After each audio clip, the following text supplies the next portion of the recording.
غزل۔ ظاہر کی آنکھ سے نہ تماشا کرے کوئی۔ اشعار 9 مشکل الفاظ کے معنی۔ دیدہ دل، دل کی آنکھ، وا کرنا، کھولنا۔ منصور، حضرت منصور حلاج رحمت اللہ علیہ، جنہیں وجد کی حالت میں انا الحق یعنی میں خدا ہوں کا نعرہ لگانے پر سولی چڑھا دیا گیا تھا، اور روایت میں آیا ہے کہ سولی چڑھانے کے بعد حضرت منصور حلاج کے خون اور جسم سے بھی انا الحق کی آواز آتی رہی۔ لبے گویا، بولنے کے لیے ہونٹ کھولنا۔ پیام موت، موت کی وجہ بننا۔ دید، دیکھنا۔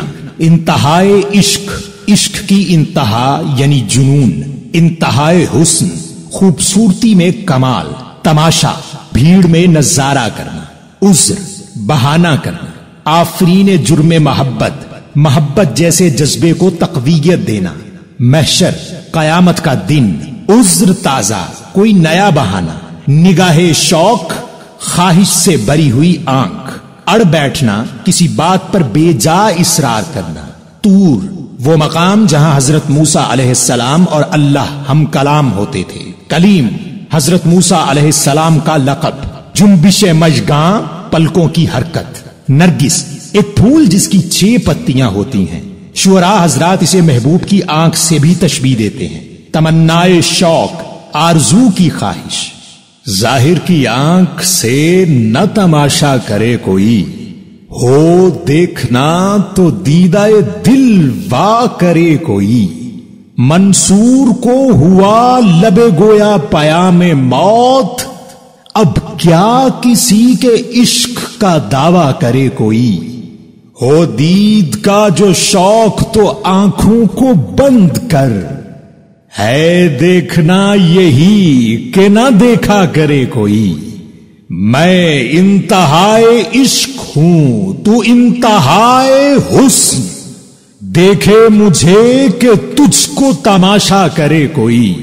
عذر آفرین جرم محبت ہے حسن دوست، محشر میں عذر تازہ نہ پیدا کرے کوئی۔ چھپتی نہیں ہے یہ نگاہ شوق ہم نشین، پھر اور کس طرح انہیں دیکھا کرے کوئی۔ اڑ بیٹھے کیا سمجھ کے بھلا طور پر کلیم، طاقت ہو دید کی تو تقاضا کرے کوئی۔ نظارے کو یہ جنبش مژگاں بھی بار ہے، نرگس کی آنکھ سے تجھے دیکھا کرے کوئی۔ کھل جائیں کیا مزے ہیں تمنائے شوق میں، 2-4 دن جو میری تمنا کرے کوئی۔ تشریح۔ نظم کا پہلا شعر حضرت اقبال رحمت اللہ علیہ کی سوچ کا آئینہ دار ہے، جس میں اکثر و بیشتر اقبال اس دنیا کو مشاہدے کی آنکھ سے دیکھنے کی تلقین کرتے ہیں۔ مطلع میں بھی انسان سے مخاطب ہیں اور فرماتے ہیں کہ دنیا اس لیے نہیں بنائی گئی کہ اسے ظاہری آنکھ سے دیکھ کر زندگی گزار دی جائے۔ اس کی وجہ یہ ہے کہ دنیا کو بنانے کے مقاصد ڈھونڈنا انسان کی ذمہ داریوں کا حصہ ہے، لیکن آج کا انسان اس ذمہ داری سے بے خبر ہے۔ لہذا ضروری ہے کہ اللہ کی بنائی ہوئی اس دنیا کو باطن کی آنکھ سے دیکھا جائے، تاکہ سمجھ آ سکے کہ یہ دنیا کیوں بنائی گئی، اور وہ راز ڈھونڈے جائیں جن کے لیے انسان پیدا کیا گیا۔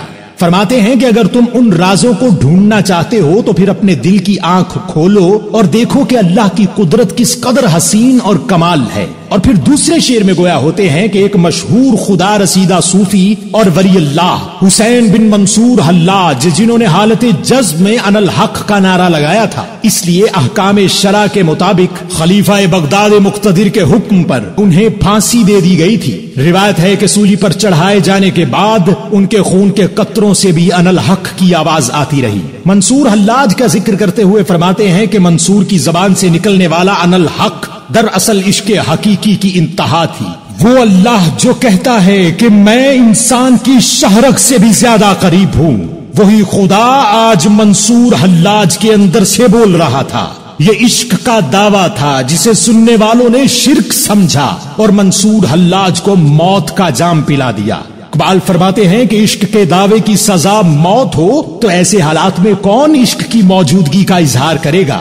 اور پھر تیسرے شعر میں پہلے شعر کا تسلسل نظر آتا ہے کہ اے انسان، اگر تو خدا کے عشق سے ہمکنار ہونا چاہتا ہے تو اپنی ظاہری آنکھیں بند کر لو اور اپنے اندر اس کے دیدار کی طلب اس قدر بڑھا لو کہ پھر ہر طرف صرف وہ ہی وہ ہو، تمہارے باطن کی آنکھ ہر طرف خدا کا وجود ڈھونڈتی رہ جائے۔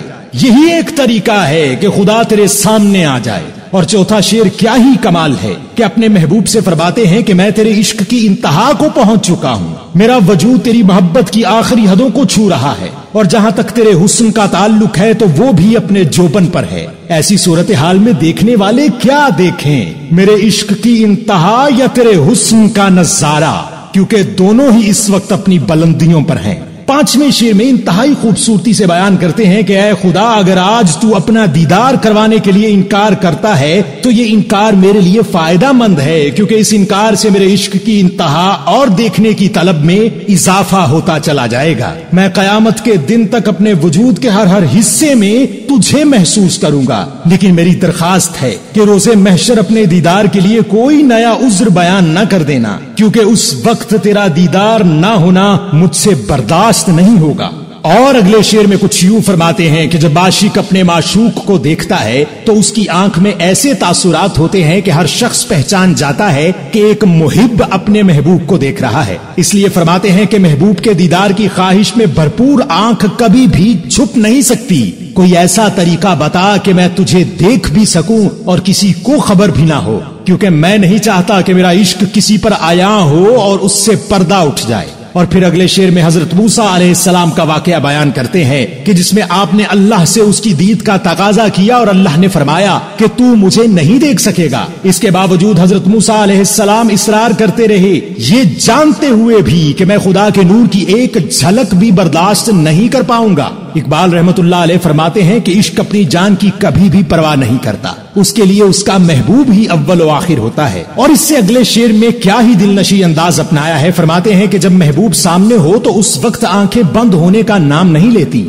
یہاں تک کہ پلکوں کی حرکت بھی ممکن نہیں رہتی، پلکیں بھول جاتی ہیں کہ ان کا کام ہلنا بھی ہے۔ اس وقت صرف پلکیں جھپکنا بھی انتہائی مشکل اور دشوار ہوتا ہے، لہذا ضروری ہے کہ اسے نرگس کے پھول کی طرح دیکھا جائے جس کی پتیاں ساکت پلکوں کی طرح ایک جگہ رکی رہتی ہیں۔ اور آخری شعر میں اپنے دل کا حال بیان کرتے ہوئے فرماتے ہیں کہ مجھ پر کیا گزرتی ہے، میرے اندر محبوب کو چاہے جانے کی خواہش کس عروج پر ہے یہ کوئی نہیں سمجھ سکتا۔ کاش میرا محبوب اسی طرح میرے عشق کی کیفیت میں گرفتار ہو جائے تاکہ اسے اندازہ ہو کہ میں کس حال میں ہوں، کیونکہ یہی ایک طریقہ ہے جس سے میرا محبوب میری طرف توجہ کرنے لگے گا۔